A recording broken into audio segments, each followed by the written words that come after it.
Assalamualaikum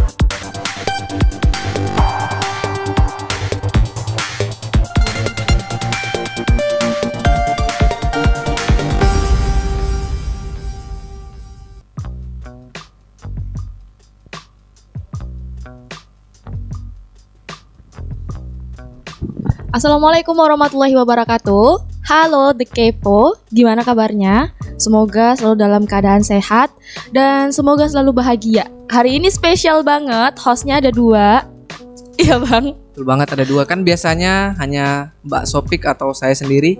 Kali ini berdua. Kenapa berdua? Kan biasanya kan kita terpisahkan. Oh gitu. Sekarang digabungkan? Iya. Ibarat apa? Ibarat minyak dan air. Sekarang? Ibaratkan teh dan gula.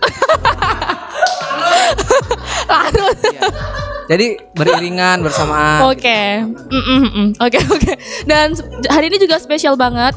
Kedatangan narasumbernya ada 2 nih. Iya, ada betul banget. Sudah berpakaian lengkap juga ya? Iya. Mau nanya dong Kak, ini bajunya pre-order di mana? Enggak, sebenarnya bertiga sama aku juga. Oh iya. Tapi aku lupa bawa alma mater gitu. Jadi nggak apa-apa, aku jadi host aja ya. Jadi host dong. Saya ngomong sendiri dong. Iya kan sama kakaknya. Iya tentu. Oke, jadi kakaknya ini perwakilan mahasiswa dari program kaderisasi ulama yang beberapa waktu yang lalu berangkat ke Gontor, ya kak. Nah, sebelum kita tanya-tanya nih ke kakaknya, kita kenalan dulu. Betul. Pasti penasaran, kakak-kakak 2 ini yang kembar. Kembar jilbabnya. Aku juga 3. Iya, 3. Dari kakak yang mana mungkin yang mau duluan? Mau sweet dulu? Jangan. Oke, dari saya aja ya. Ya, perkenalkan, nama saya Hesti Maharani Dwi Rahayu, biasa dipanggil Hesti. Di IAIN, ya saya mahasiswi IAIN tentunya. Semester 8, doain lulus tahun ini ya. Amin. Prodi Ekonomi Syariah. Terima kasih.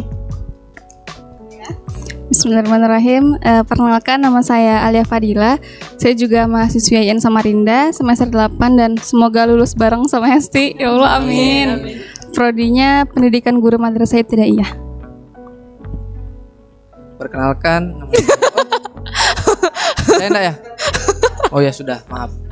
Aduh kan sampai jatuh kan. Jatuh. Tadi kakaknya sudah semester 8 ya? Iya. Sudah masuki tahap-tahap akhir. Iya. Mudah-mudahan semoga dilancarkan juga ya kak ya. Sudah seminar ya? Alhamdulillah kemarin sih. Oh, Iya. Alhamdulillah. Alhamdulillah. Kalau kakak yang ini menyusul. Alhamdulillah belum. Menyusul ya kak, Iya, menyusul. amin, Allah, amin, Semoga amin, bisa segera menyusul, dilancarkan semuanya. Dan tadi aku udah bilang nih ya, kalau kakaknya ini kan perwakilan dari PKU, mahasiswa yang berangkat PKU ke Gontor. Bisa dijelasin gak sih kak PKU itu apa? Secara bahasa dan istilah. Aduh, panjang banget mau bikin makalah ini. Jangan. Oke. Jadi PKU itu kepanjangan dari Program Kaderisasi Ulama yang memang kegiatannya tuh ditempatkan di Universitas Darussalam Gontor gitu di Ponorogo. Kegiatan ini berlangsung selama 6 bulan dan memang kita di sana itu difokuskan untuk belajar tantangan umat Islam yang sebenarnya itu seperti apa gitu. Karena memang setelah saya masuk ke sana gitu, itu memang banyak sekali yang saya belum dapatkan gitu di sini gitu sih. Intinya tuh seperti itu gitu. Mungkin ada tambahan dari Ustazah Alia. Aduh, terima kasih Ustazah. Ustazah yang mana nih? Tadi yang ini bilang Ustazah, ini juga. Kan semuanya ustazah. Doa, amin lah. Amin ya rabbal alamin. Enggak, karena di sana memang di sana itu adatnya manggilnya Ustazah gitu. Jadi bukan berarti kita Ustazah yang Kata-kata adalah doa. ya, betul. Ya, jadi mungkin tambahan sedikit aja. Jadi di sana program kaderisasi ulama itu kita bukan hanya dari Kaltim aja, tapi di sana juga mengkader dari seluruh Indonesia muslim-muslimah. Jadi kita di sana dipertemukan dalam satu tempat belajar bareng, membaca, menulis dan berdiskusi seperti itu. Tadi kan kakak bilang ditempatkannya di Gontor. Apakah ada tempat lain nih selain di Gontor? Di Samboja kah? Itu masih mencoba. Iya. Maksudnya tempat lain apa? Enggak kan PKU-nya di Gontor nih. Di sebelum-sebelumnya tuh atau adakah yang selain di Gontor gitu loh? Atau kegiatan serupa? Iya di pondok lain kah atau gimana gitu? Kebetulan memang dari dulu setahu saya memang PKU Gontor ini ditempatkannya di di Gontor Pusat, di Unida Pusat, yaitu di Siman tepatnya, seperti itu. Jadi Jadi memang terkhusus di satu tempat ya. Ya. Oke, teman-teman, kita lanjut lagi nanya nih. Mungkin kita tanya proses seleksinya ya. Gimana mungkin Kak bisa dijelaskan gitu? Lewati halang rintang kah? Atau apa gitu? Gak sesusah itu Pegunungan? dong. Enggak ya? Enggak. Mungkin bisa dijelaskan Kak? Ya, jadi kalau proses seleksinya seharusnya kalau misalnya sebelum COVID itu seleksinya secara offline, tapi karena lagi COVID, jadi kita seleksinya secara online. Nah, seleksinya itu ada tes pengetahuan umum, keislaman, tes baca tulis Quran, tes baca kitab kuning, tes bahasa Inggris, bahasa Arab. Itu sih seleksinya. Kitab kuning, bisa ya Mbak Sopik bisa? Gak bisa. Susah ya itu ya? Iya, Nah, memang susah ya. banget. Jadi menurut kakak ini tesnya itu susah nggak? Susah. ya? Tapi alhamdulillah rezeki kan keterima. Mungkin kayak bilang, menurut saya gampang gitu. Enggak, saya juga. Itu kemarin dari berapa orang yang daftar, terus dari berapa yang keterima juga Kak? Kalau kemarin karena COVID lagi-lagi ya, jadi tuh mungkin keinginan orang untuk bepergian jauh tuh agak kurang ya. Jadi antusiasnya nggak seheboh tahun-tahun sebelumnya, jadi tuh lebih sedikit itu. Tapi tetap kurang lebih berapa ya? Kayaknya ada sekitar 20 gitu yang daftar, terus yang keterima belasan karena kan tahun lalu tuh sempat gak ada ya PKU dari Kaltim. Jadi tambah sama kuota di tahun lalu gitu. Jadi yang fixnya berangkat kemarin 19 orang. Ada yang ketinggalan? Alhamdulillah nggak ada. Tapi Ini jangan bilang ada yang ketinggalan. atau jangan-jangan ini. Jangan saya. Ada mungkin. Oh iya, Karena tapi saya tidak bisa baca kitab kuning. Iya, sebenarnya gini sih. Saya pribadi basicnya tuh nggak ada dari pesantren gitu. Madrasah tapi nggak ada belajar kitab kuning gitu kan. Jadi kemarin itu memang sempat ragu gitu. Cuma dari maba memang ada perkenalan dari PKU yang sebelumnya pernah ngisi materi gitu ke IAIN. Saya tuh udah kayak niat pengen nyoba nih PKU tuh gimana gitu, kayak seru banget gitu. Udah ya mungkin gambarannya kayak seru aja gitu. Terus pas lihat tesnya kitab kuning, saya nggak pernah baca gitu. Ternyata pas dites ya alhamdulillah aja gitu, bisa aja gitu. Karena ada mungkin ada kata-kata bahasa Arab yang kita kenal seperti Homer itu ya minuman keras ya pastinya. Saya kemarin dapat ayat yang seperti itu gitu yang diartikan, jadi ya lumayan alhamdulillah bisa.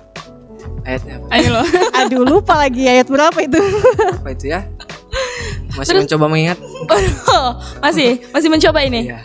Terus ini Kak, syarat pendaftarannya itu apa aja sih? Persyaratannya. Susah nggak? Siapa tahu kan Rizal mau daftar. Kualifikasinya apa aja? Waduh. Tinggi Oke. badan 170 atau Nggak nyampe. nggak ada gitu ya? Gak ada dong. Jadi kalau persyaratannya tuh saya lupa ingat. Intinya kalau dari Kaltim sendiri tuh kan kayak ada semacam khusus gitu loh.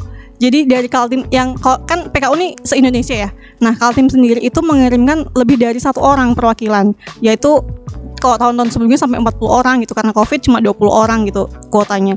Dan kemarin itu yang dari reguler sendiri yang selain Kaltim itu harus minimal sudah lulus S1.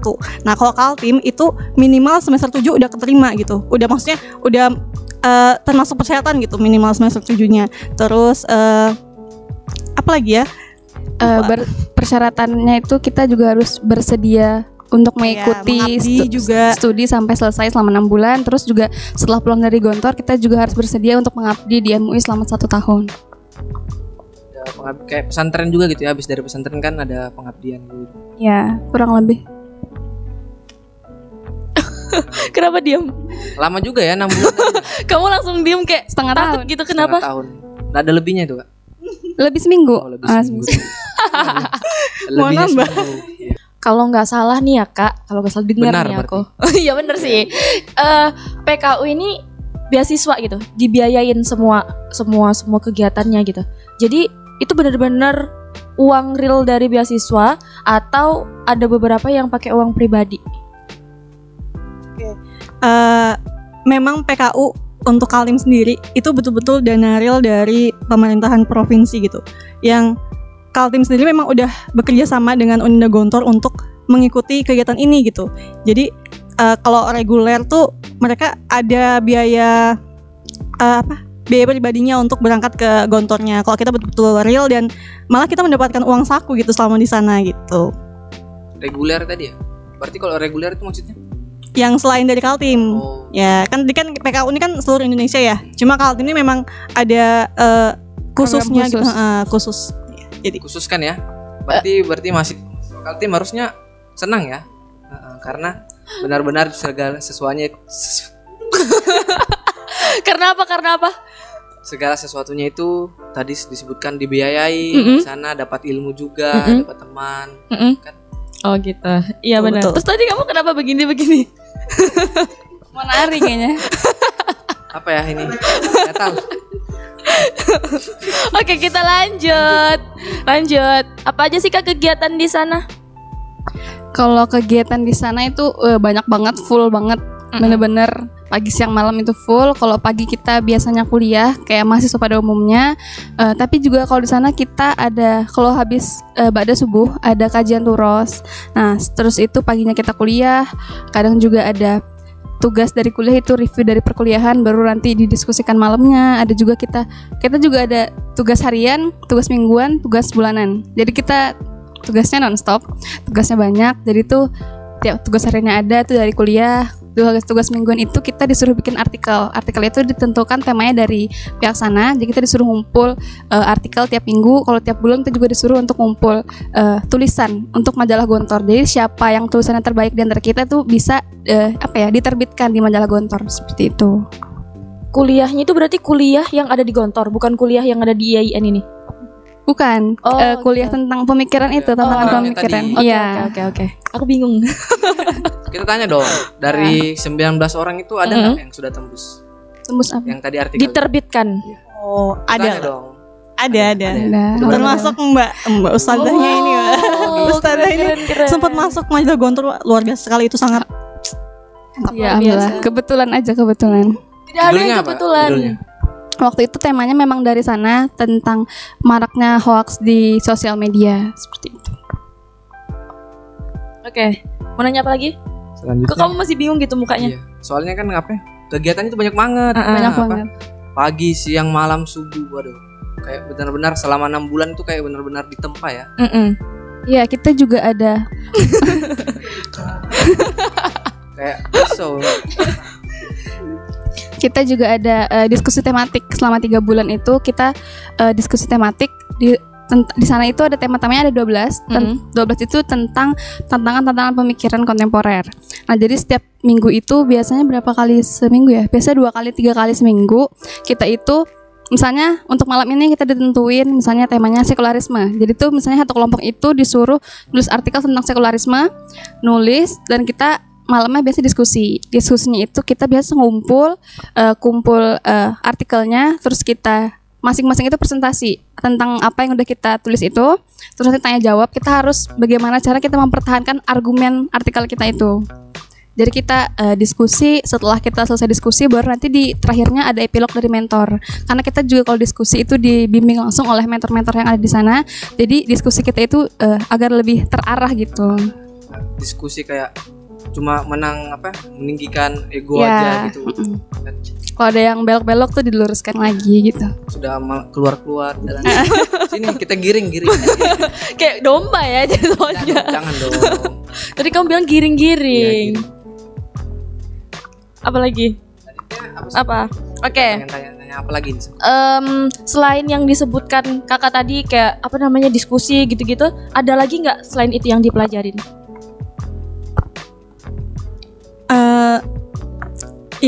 Tadi kan ada kuliah itu memang intinya tetap sama yang kita didiskusikan gitu, tematik tuh tentang tantangan kontemporer juga gitu. Terus kita juga ikuti seminar-seminar kayak apa sih CIOS tuh, apa sih kepanjangannya lupa, pokoknya ada seminar dari yang CIOS yang diadakan gitu, jadi kita ikuti itu juga, dan memang semua itu berkaitan tentang tantangan kontemporer gitu. Dan bagaimana Islam menjawab tantangan tersebut gitu. Jadi Terus kita yang bisa, kan kita memang dikader menjadi ulama gitu ya, walaupun tidak mungkin ulama tercetak dari 6 bulan, tapi gitu kita disiapkan bagaimana cara kita bisa menghadapi tantangan-tantangan yang ada di luar seperti itu. Mungkin kita tanya dulu nih, tadi kan sudah dijelaskan panjang kegiatannya dan di awal juga disebutkan bahwasanya yang PKU ini disiapkan untuk menghadapi masalah kontemporer tadi ya. Mungkin bisa dijelaskan dulu nih, udah berapa menit berlalu kan? Takutnya ada yang nggak ngeh kan? Oh iya. Kontemporer di rumah nonton apa ya ini ya? Itu kan kayak bingung gitu. Mungkin Iya. bisa dijelaskan kan? Oke, simple kontemporer itu artinya masa kini atau pokoknya tantangan-tantangan umat Islam yang ada di masa sekarang tuh apa gitu. Intinya simpelnya itu seperti itu. Ada tambahan dari Ustazah Alia. Iya, jadi mungkin kita masih kurang peka terhadap apa-apa yang dari sekitar kita gitu kan. Padahal di zaman sekarang itu banyak sekali tantangan-tantangan yang kita tuh sebenarnya sangat dekat dengan kita tapi kita nggak sadar gitu, dan kita baru sadar setelah di sana kayak baru terbuka gitu. Oh iya, ternyata tantangan itu ternyata bahaya dan banyak banget gitu. Cuman kita kurang sadar aja gitu. Itu. Mungkin itu ya. Kayak istilahnya pembaharuan juga ya. Ya. Jadi mungkin misalnya kayak media nih. Kalau orang sebut itu biasanya media itu kalau kita menjadikan musuh, dia musuh. Tapi kalau kita menjadikan dia sebagai kebaikan, malah bisa bermanfaat bagi kita. Hal-hal seperti itu mungkin yang sangat-sangat dasar. Dan dengan perkembangan zaman kan, tentunya kita harus bisa menghadapi lebih baik lagi. Kalau dengar cerita dari Kak Hesti dan Kak Alia yang nggak ada basic jadi anak pesantren, terus tiba-tiba datang ke Gontor, ditempatkan di pesantren, pastinya ada aturan-aturan yang harus diikutin gitu. Karena di rumah biasanya nggak ada kan. Suasana baru juga kan? Iya benar, adaptasi. Ada cerita lucu nggak sih Kak? Yang Yang ya lucu banget karena di rumah nggak pernah kayak gitu. Atau cerita apa gitu yang bisa dibagi dengan teman-teman. Oh ya, sebenarnya banyak sih cerita. Jadi kan ya itu dari kita tuh banyak yang basicnya tuh nggak dari pesantren itu. Jadi yang mungkin habis sholat subuh banyak yang tidur habis itu kan. Biasanya tidur, kalau bahasa Gontornya tuh eding gitu. Jadi tidur pagi itu disebut eding. Nah jadi karena di sana dari subuh terus juga ada kegiatan habis sholat subuh jam 5 di sana, di sini jam 6 itu ada kajian turos untuk kajian kitab-kitab gitu. Nah malamnya sebelumnya itu kami tuh sempet begadang gitu, makan mie bareng gitu kan. Terus ternyata kita telat dong satu kamar. Itu turosnya itu diadakannya di masjid dan jarak antara asrama putri ke masjid itu lumayan jauh gitu kan. Kita Kalimantan ke Jawa. enggak dong. Jauh banget. Dan kita satu kamar telat datangi turos itu, dan pematerinya tuh ustadz yang lumayan bukan galak sih, tegas lah, lumayan tegas daripada ustadz lainnya. Jadi kita tuh ya udah pakai masker aja dari awal udah setengah materi udah mau habis, kita baru datang, ya udah nanggung malu aja gitu. Itu karena satu kamar telatnya. Iya, satu kamar coba. Malunya dengan pakai masker. Biar kelihatan. Tapi untungnya satu kamar. Iya, Jadi malunya bareng-bareng. Iya, malunya bareng-bareng. Kalau satu asrama yang telat tuh itu tambah parah. Nggak mungkin sih. Kalau dari kakak ini mungkin ada ceritanya? Ceritanya ya itu sih, banyak ceritanya. Cuman paling kan karena kita di kampus cowok gitu. Jadi yang putri ini harus lebih menjaga pakaian, adab, suara, apalagi kan nggak boleh teriak-teriak sembarangan gitu. Apalagi karena di sana lingkungannya benar-benar cowok semua gitu kan. Jadi waktu itu pernah kita satu kamar itu benar-benar. Kita ini satu kamar ya. Jadi kamar Hujurah 2 ini betul-betul kayak banyak suaranya toa. Itu kita nyaring banget kalau udah teriak gitu. Dan kita lagi bikin salat gitu kan. Terus salat ditinggal, kita tinggal foto. Taunya tiba-tiba ada kucing. Itu otomatis yang namanya cewek kan langsung gitu, teriak-teriak kan. Ya, teriak-teriak kan. Ekspresinya kayak mana coba? Udah pas di situ. Kan saya dong. Kakaknya gimana Kak ekspresinya itu? Ya pokoknya teriak lah, kalau cewek teriak melengking banget gitu. Bayangin 12 orang teriak secara bersamaan itu. Bayangin itu. Itu benar-benar nyaring banget, dan kebetulan kamar kita itu sebelahan sama kantor staf PKU. Jadi langsung kena tegur di grup, benar-benar di grup PKU. Apa Ustazah suaranya mohon dikondisikan, itu malu banget sih karena semua ada di grup itu. Grup ada itu mentor, gabung. ada mentorah gitu. Jadi kayak ya Allah, malu banget sih. Istighfar habis itu. Ya. Tapi habis itu tetap aja rame juga. Aja rame. Tapi seru sih di sana, cuman Seperti biasalah orang Indonesia memang kalau tidak diancam memang sangat susah ya. Ya goalsnya, ya pastinya kita menjadi saya pribadi di sana tuh banyak banget ilmunya gitu kan.